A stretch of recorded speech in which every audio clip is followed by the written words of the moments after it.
नमस्कार, मैं हूं आपके साथ हिमानी नथानी। सुबह के 8 बजने को हैं और हमेशा की तरह लेकर हम हाजिर हैं फटाफट खबरों के सफर को। तो आइए शुरुआत करते हैं सारा देश 100 खबरों की। यमुना किनारे श्री श्री रविशंकर के विश्व सांस्कृतिक समारोह का आज दूसरा दिन है। पहले दिन की तरह आज दूसरे दिन भी बारिश की मार कार्यक्रम पर पड़ी है। सुबह 6 बजे से योग किया जाना था, लेकिन बारिश की वजह से योग नहीं हो पाया। इसके साथ ही सुबह के जो भी सारे कार्यक्रम थे फिलहाल रद्द कर दिए गए हैं। बताया जा रहा है कि बारिश की वजह से हुई अव्यवस्था के कारण सुबह के कार्यक्रमों के अलावा बाकी सभी कार्यक्रम अपने तय वक्त पर होंगे। इससे पहले शुक्रवार को श्री श्री रविशंकर की संस्था आर्ट ऑफ लिविंग के विश्व सांस्कृतिक समारोह का शुक्रवार शाम आगाज हुआ।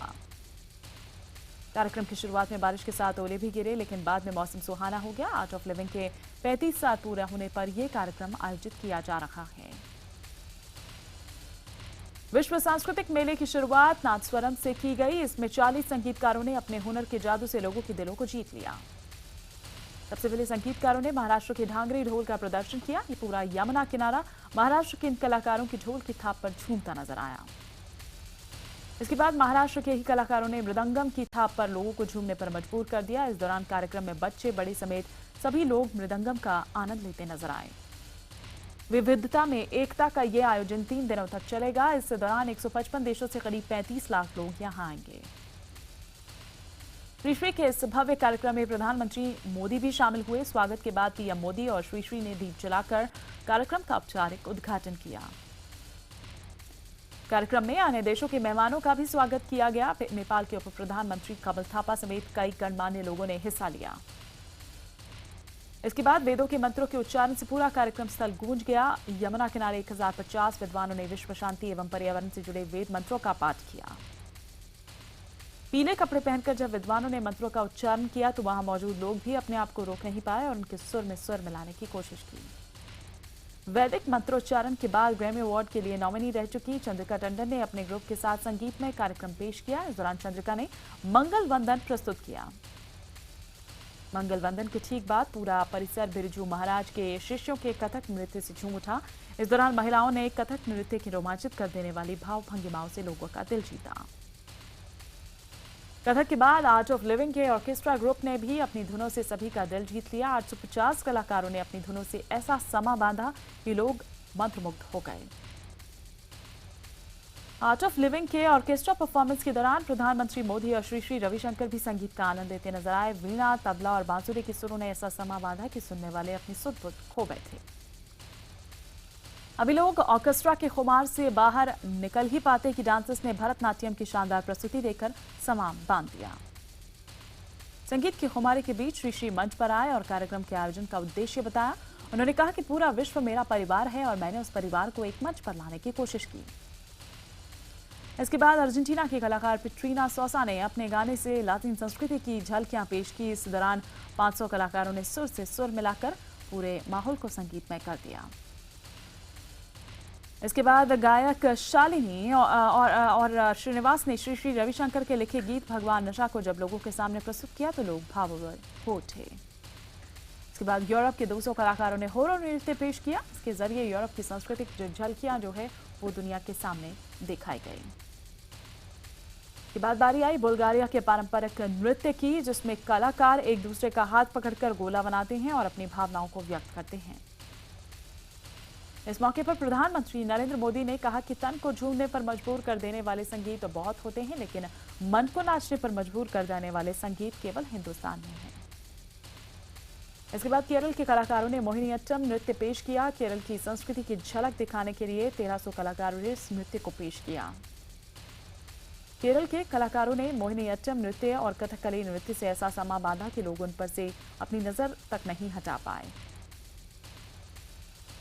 श्री श्री के विश्व सांस्कृतिक मंच पर हिमाचल के कलाकारों ने भी अपने प्रदेश की सांस्कृतिक झलकियां पेश की। हिमाचल के कलाकारों ने अपना लोक नृत्य नाती पेश किया। हिमाचल का जिक्र हो और भगवान शिव का जिक्र ना हो तो अधूरा सा लगता है। हिमाचल के कलाकारों ने अपने लोक नृत्य में शिव की महिमा का भी वर्णन किया। गुजरात से आए 1000 कलाकारों ने अपनी पारंपरिक नृत्य गरबा पेश कर लोगों का दिल जीत लिया। कार्यक्रम में रूस के कलाकारों ने भी अपने देश की संस्कृति को नृत्य के माध्यम से पेश किया। फिलीपींस ने भी कार्यक्रम में अपने देश की सांस्कृतिक झलकियां पेश की। इस दौरान कलाकारों का उत्साह देखने लायक था। अफ्रीका के कलाकारों ने भी अपनी सांस्कृतिक विविधताओं को डांस के माध्यम से कार्यक्रम में पेश किया। इस दौरान ब्राजील से आए कलाकारों ने भी अपने देश की सांस्कृतिक झलकियां कार्यक्रम में पेश की। कार्यक्रम के आखिर में फिल्म जगत को याद करते हुए शानदार कार्यक्रम पेश किया गया। इसमें शामिल कलाकारों ने अपने डांस से अद्भुत समा बांध दिया। वर्ल्ड कल्चर फेस्टिवल के चलते कई इलाकों में भारी ट्रैफिक जाम लग गया। डीएनडी, अक्षरधाम और NH24 पर कई घंटे लोगों को ट्रैफिक जाम का सामना करना पड़ा। इससे पहले श्री को एनजीटी से बड़ी राहत मिली। एनजीटी ने 5 करोड़ का जुर्माना भरने के लिए 3 हफ्ते की मोहलत दी है। इधर लेकिन उनके बयान पर साथ ही नाराजगी भी जताई। पाकिस्तान क्रिकेट टीम के भारत आने पर अब सस्पेंस खत्म हो गया है। पाकिस्तान क्रिकेट टीम आज भारत आएगी। भारत में पाकिस्तान के उच्चायुक्त अब्दुल बासित की रिपोर्ट के बाद नवाज सरकार ने पीसीबी को हरी झंडी दी। गृह मंत्री राजनाथ सिंह के आश्वासन के बाद झुकी पाकिस्तान सरकार। राजनाथ सिंह ने कहा कि बाहर से कोई भी हमारे देश में आता है तो उसकी रक्षा की जाती है।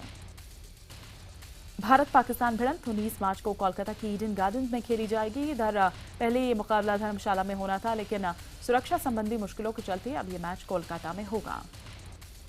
पश्चिम बंगाल के मुख्यमंत्री ममता बनर्जी ने पाकिस्तान टीम की सुरक्षा का पूरा आश्वासन दिया है। दर्शकों को दिक्कत न हो, इसके लिए ममता ने 19 मार्च को होने वाली चुनावी रैली रद्द कर दी। करोड़ों की कर्ज मामले में घिरे विजय माल्या की मुश्किलें लगातार बढ़ती जा रही है। ईडी ने समन जारी करते हुए उन्हें 18 मार्च से पहले पेश होने को कहा है।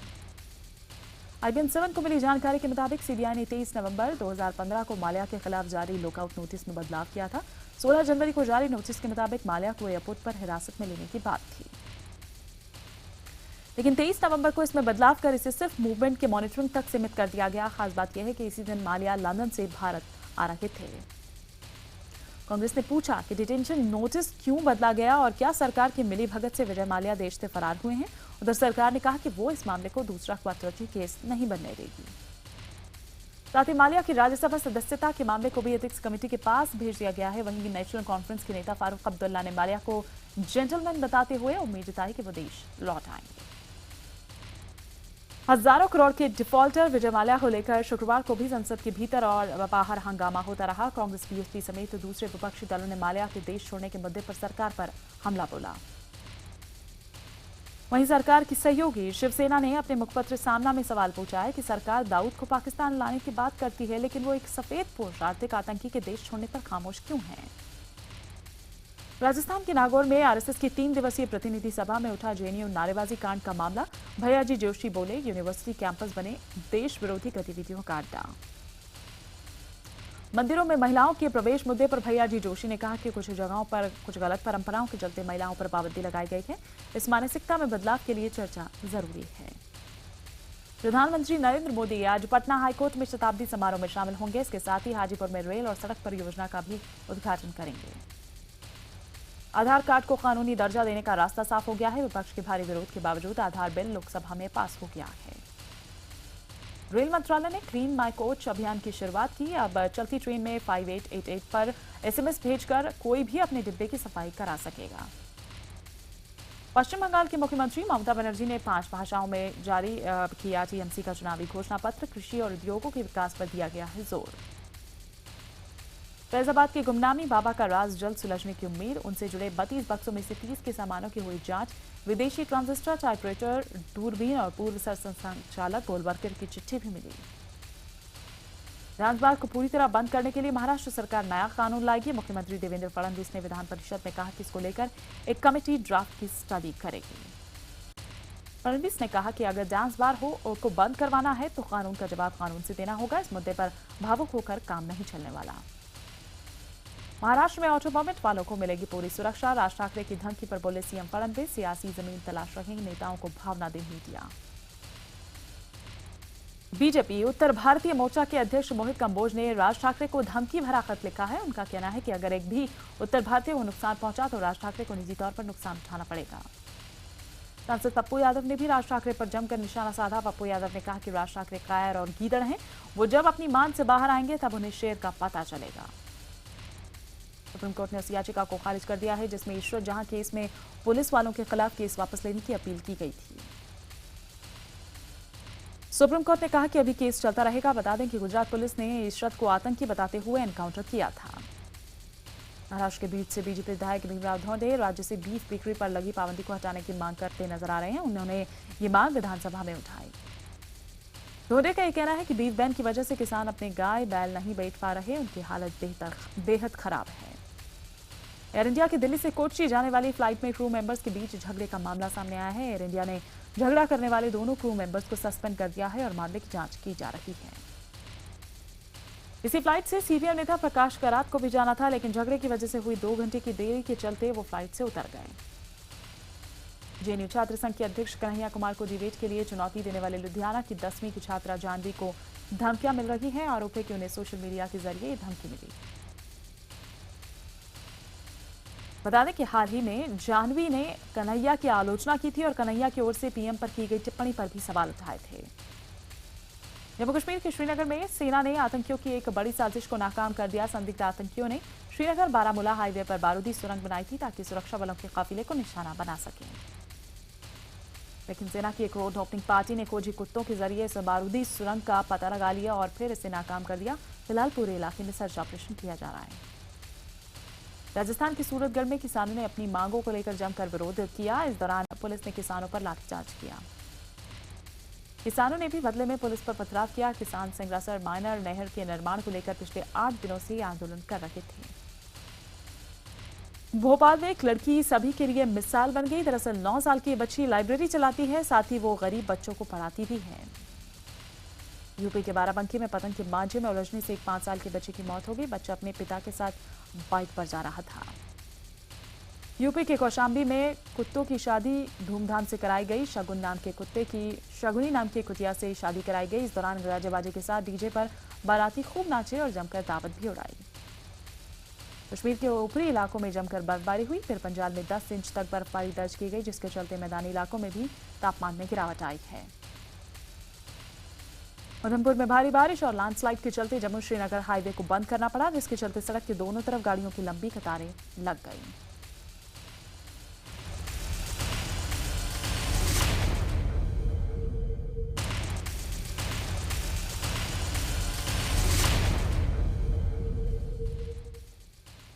गाजियाबाद के इंदिरापुरम इलाके में एटीएस अपार्टमेंट में कल रात एक शख्स की गोली मारकर हत्या कर दी गई। पुलिस के मुताबिक गोली लगने वाले शख्स का नाम अर्शी मलिक था और वो अपने परिवार के साथ एटीएस में रहता था। गुड़गांव पुलिस ने दिल्ली के रजौकरी इलाके में 30 फीट गहरे कुएं में गिरा एक जो व्यक्ति है उसको बचाया। अहम बात यह है कि गुड़गांव पुलिस ने यह काम दिल्ली की सीमा में आकर किया।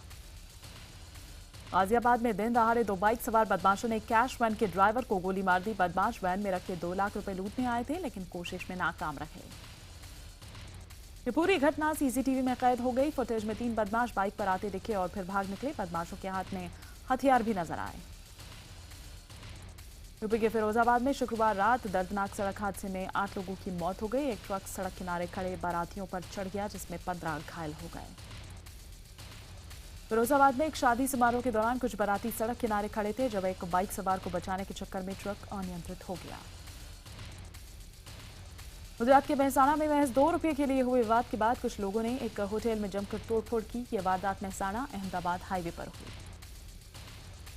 तस्वीरों में साफ दिख रहा है कि किस तरह से लोग होटल में तोड़फोड़ कर रहे हैं और महज कुछ मिनटों में ही वो पूरे होटल को तहस नहस कर देते हैं।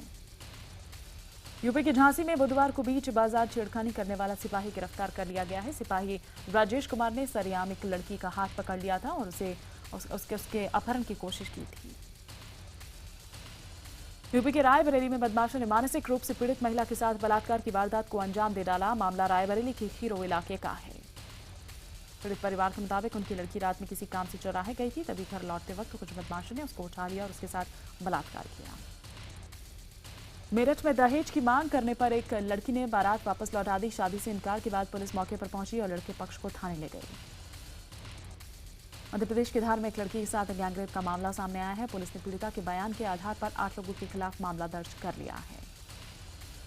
यूपी के फिरोजाबाद में एक शादी समारोह के दौरान फूल बरसाने के लिए लाई गई तोप की वजह से दर्दनाक हादसा हो गया।